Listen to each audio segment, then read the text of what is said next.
Thanks for joining us again at the Conservation Podcast here at the Pike County Conservation District. My name is Emily. I'm the Communications Coordinator here at the district. And today I'm speaking with Jack and Holly from the Seeds Group, which is a nonprofit organization based out of Honesdale. Hi, I'm here with Jack Barnett and Holly Zalewski from Seeds.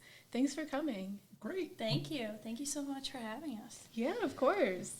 So could we start off by talking a little bit about what SEEDS is and what does that acronym stand for? Sure. So Seeds is a nonprofit, an NEPA, and we work towards a more sustainable future by promoting energy efficiency and just sustainable living in general. It stands for Sustainable Energy Education and Developmental Support. And I don't know if you want to touch on that a little that's bit great. more. Yeah, we've been around for about almost 20 years now, or not quite. We were formed in 2008 Yep. as part of an effort to pull the community together after the fracturing problem in our community, literally the fracturing problem in those days. Very cool. You've been around for a long time. What are each of your roles within Seeds and what motivates you to be a part of Seeds? Okay, I'll start.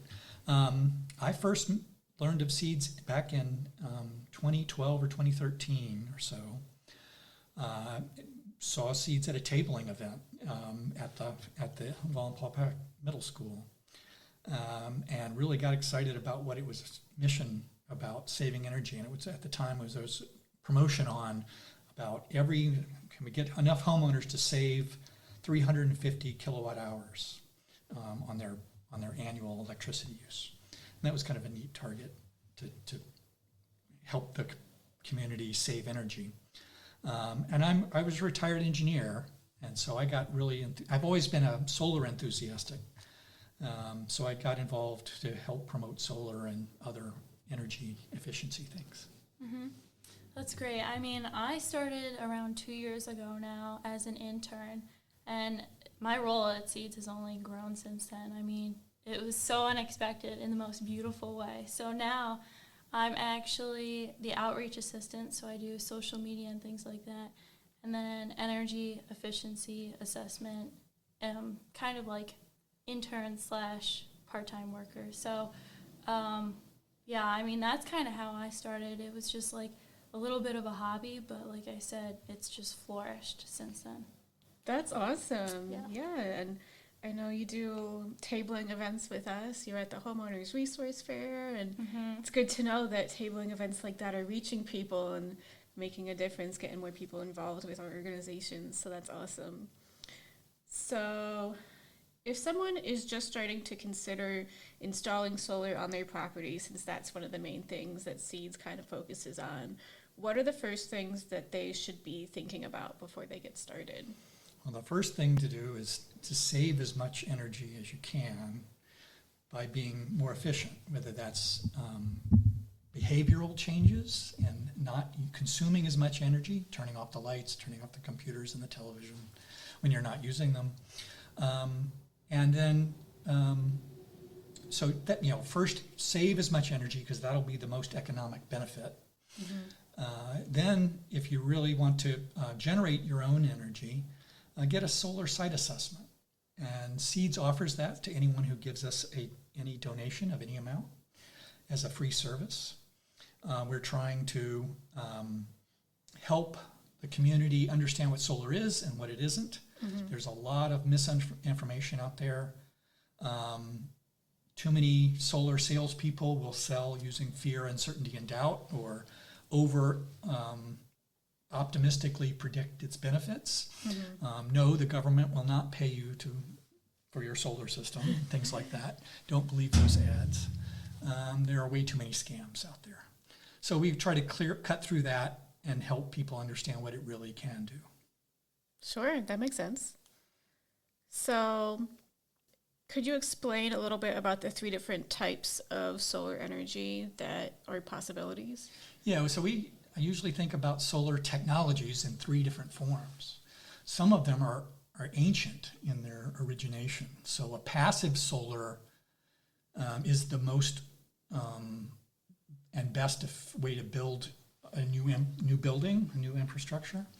When you build the building so that it maximizes absorption of sunlight, well, not maximize, but benefits most from the solar sunlight.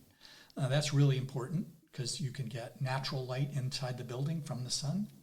You don't need to have energy generated at all if you use the natural light. Things like, but you also don't want to overheat the building in summer. So you put the window glazing in the appropriate places where they have overhangs or arbors or other structures to block the sun from entering it in the steep part of this summer when the sun angles are very steep, but yet let all the light in when the sun is lower in the sky in the winter. So you can benefit both from the light and the radiant energy from that light. So those kind of things were originally done in the ancient Chinese and Greek architecture and should have been part of our architecture world ever since. Unfortunately, we seem to have forgotten that with modern technologies. Second type of solar energy technology is thermal energy.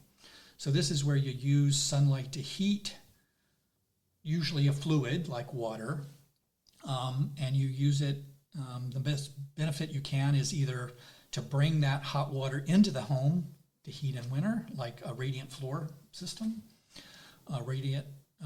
or domestic hot water.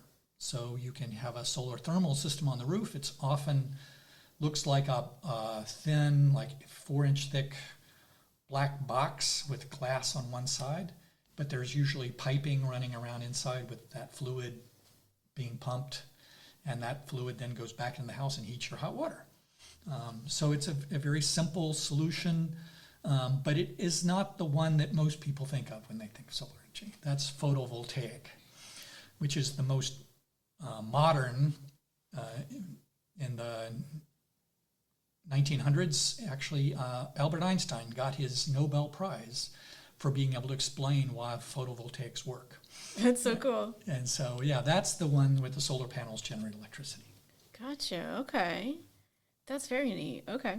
So you had both mentioned the solar energy assessments that SEEDS does for people who are able to make a donation to the organization. So could you talk a little bit about how one of those assessments would work? Well, we do two different assessment programs. So I'll talk to the solar one, and then Holly can talk about the energy efficiency one. Okay. So the solar one is, again, for those homeowners who want to, or small businesses who are interested in putting solar on their building. We'll come in and assess the site because orientation and shading are the two biggest factors. And you really need to have a good location for solar panels. Otherwise, your investment is really wasted. Mm-hmm. So we'll help people understand what that effect of shading or orientation of the roof or wherever you want to put solar and how much space you might have for a solar system. We can give you some rule of thumbs on what it might cost and help you understand what your financial benefits are. And then Awesome. Yeah. So, I mean, I personally do the home energy efficiency assessments. So we kind of recommend that first before, you do any type of solar work or go into that too much. So basically what we do is we'll assess the inside and outside of a home, go in your attic, basement, different places like that, tell you what you're doing great. Small things that you can change, big things that you can change, we'll reach back with you with a list of like a report in a way. And then after that, we'll ask for some data back if possible, if you're willing to share it with us. And it's really just to help you become more sustainable, become more energy efficient, and honestly save money on your electric bill. I mean, that's just another great benefit as well. Yeah, those both sound awesome. So definitely something that homeowners and small businesses can take advantage of. And so one of the big benefits of solar energy and energy efficiency is saving money on your electric bill, like you said. Mm-hmm. But what are some of the environmental benefits that it could have as well? Well, when you save money, when you save energy, you're saving the money that you're not paying to an energy company, whether that's for propane or electricity or other fuels. But you're also meaning that you don't have those fuels being burned, because most of our fuels in our electric system and our energy system are fossil fuels. And so those are generating carbon pollutants and other pollutants. We don't have as much coal burning to produce electricity as we once did in this country, and especially here in Pennsylvania. But still, natural gas has emissions that you don't want, and we certainly want to reduce those pollution emissions, and we don't need to consume a lot of water to use things in the home. And just the very basic fact of you're generating energy on site where it's closest to its use means Right. you're not wasting having losses of electricity in the transmission grid. Yeah, that makes lots of sense. So you had talked a little bit earlier about how there's some scams and some misinformation out there about how you could potentially get solar arrays for free. But is there any way to make it a little bit more affordable for homeowners and small businesses that are looking into it? Any kind of rebates or other resources? There are, but unfortunately in Pennsylvania, there aren't as many as there are in our neighboring states. Okay. New York and New Jersey have lots of incentives for solar and saving energy. So, but most of the benefits that are available to Pennsylvanians are from the federal government.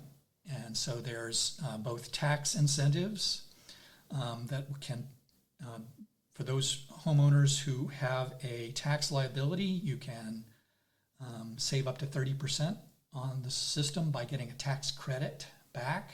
And this tax credit is a dollar for dollar benefit. Unlike a tax deduction, that's a different thing. But there are also some rebates and funding available for efficiency upgrades as well.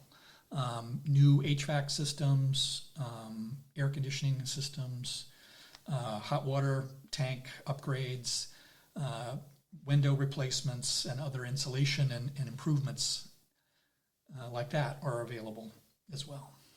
That's awesome. So where could people find out a bit more about that if they're interested in doing an energy efficiency upgrade or potentially installing a solar array? Yeah, so one source, of course, is our website, which is seedsgroup.net, which Holly maintains. Yeah.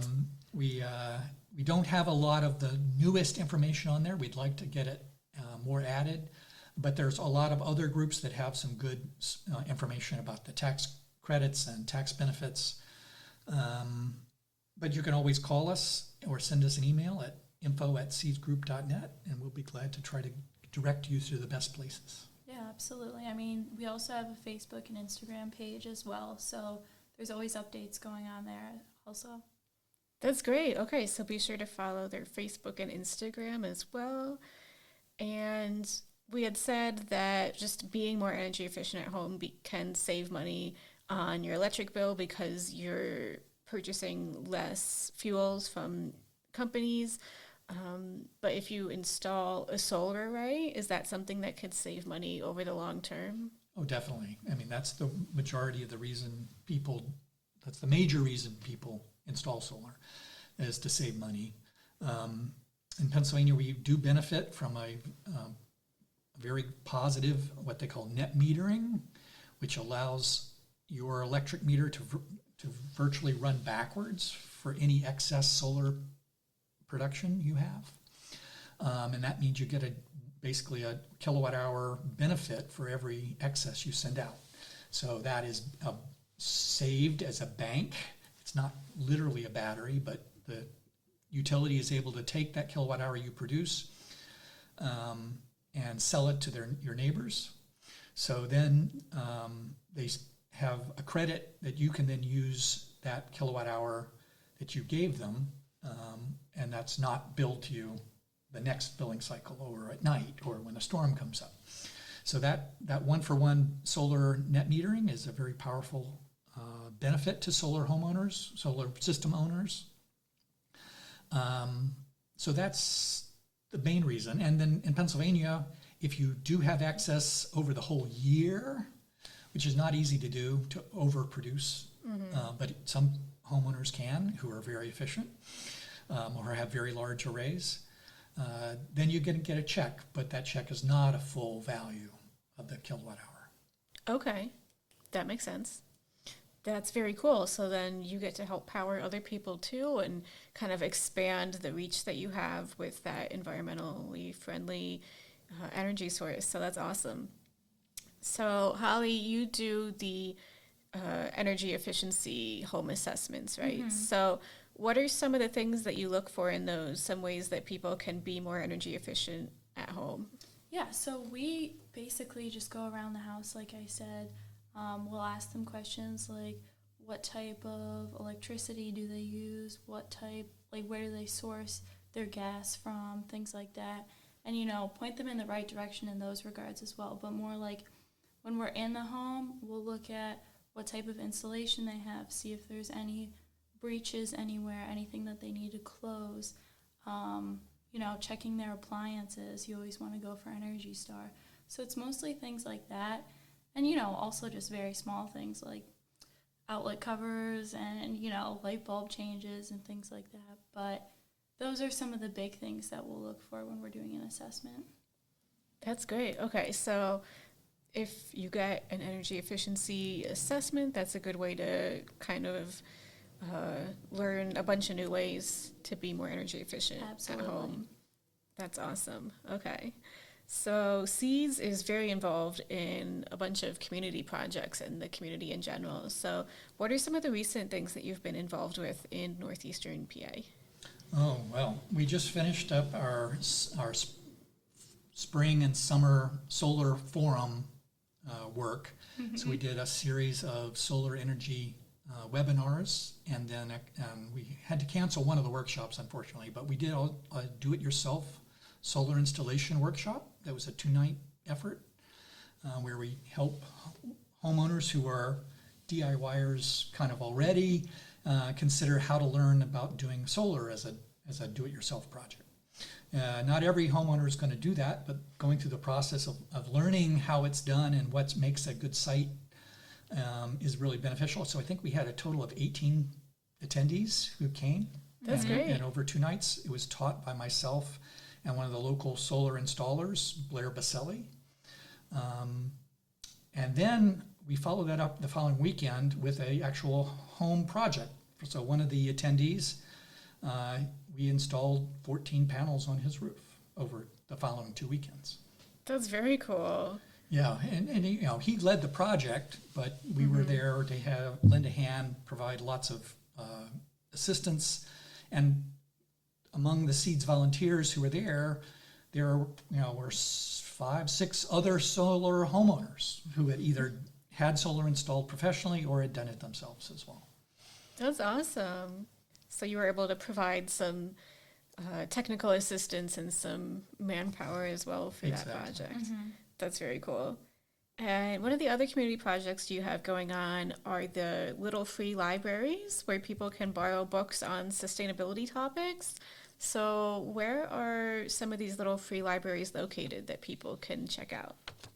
I know we definitely have one I think it's by the Cooperage as well. I know that we want to start putting out more and more of them, but can you name other places? There's also one in Central Park in Honesdale. Oh, right.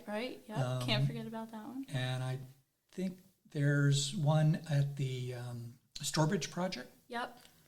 It's also in Honesdale. And I believe we can take credit for the one that's at the public library, although that's multi-party. Yeah. Okay. So those libraries have both sustainability topics and all kind of general purpose reading. It's kind of a take one, leave one. Okay. And it's one of our big themes lately. We also have a big event coming up this fall. Our big book share, which used to be called the Book Swap. That's going to be the first weekend in October at the Wayne County Fairground. It's a big 2-day event where anybody can drop off books, and we'll start allowing drop-offs actually Thursday evening, and then Friday, and then on Saturday we'll shut down the drop-offs sometime on Saturday, but building will be open all day Saturday and most of Sunday as well for anybody who wants to pick out books that have been dropped off. Last year we had almost 40,000 books. That's wild. I've heard such great things about this annual event. I'm super excited about it. So anyone can come and donate books, and then if you want to get books, is that by donation or are they... Anybody, Anybody anytime. can come. Yeah. Yep, and it's such a great thing for like kids, anyone, just to come, have fun, meet different people, and meet us, because I feel like sometimes, you don't really know who's doing all the work behind the scenes, but, it's just a great way to meet other people like you as well. Yeah, last year we had almost 40 volunteers involved in the multi-day event. That's amazing.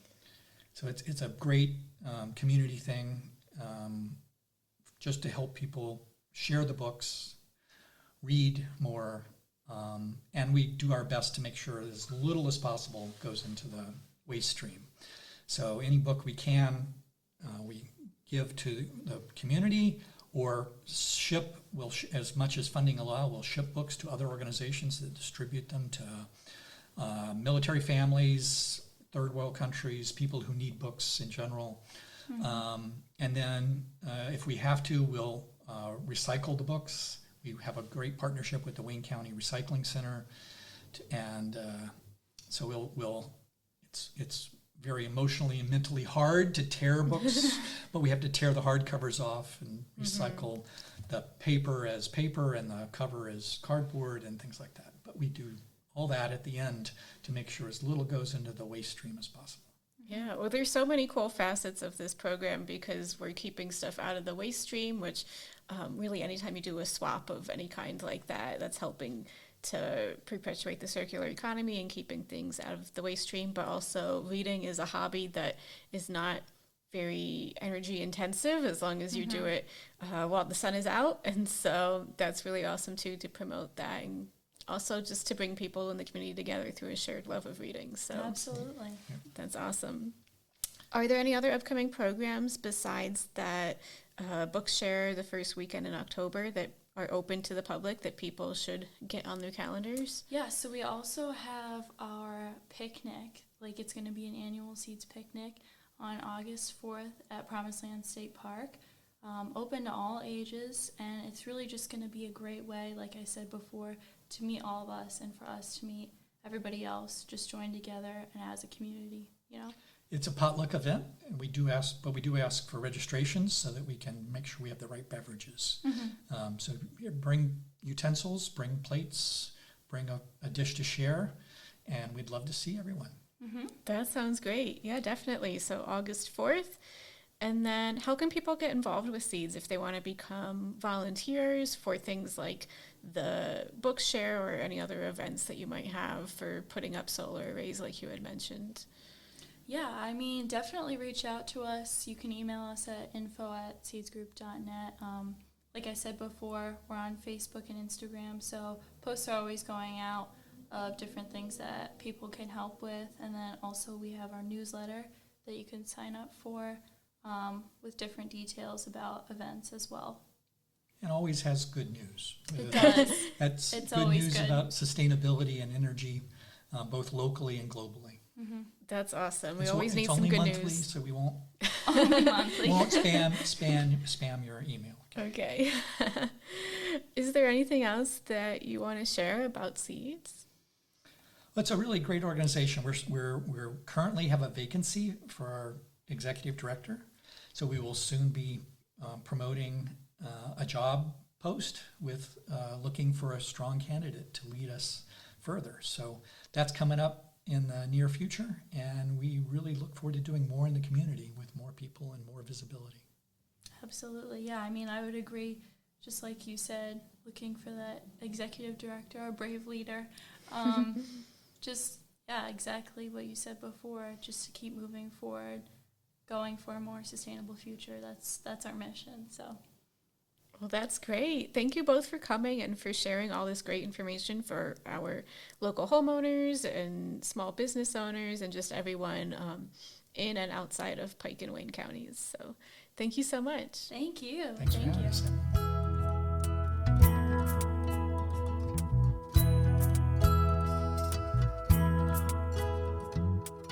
Thank you for listening to the Conservation Podcast here at Pike County Conservation District.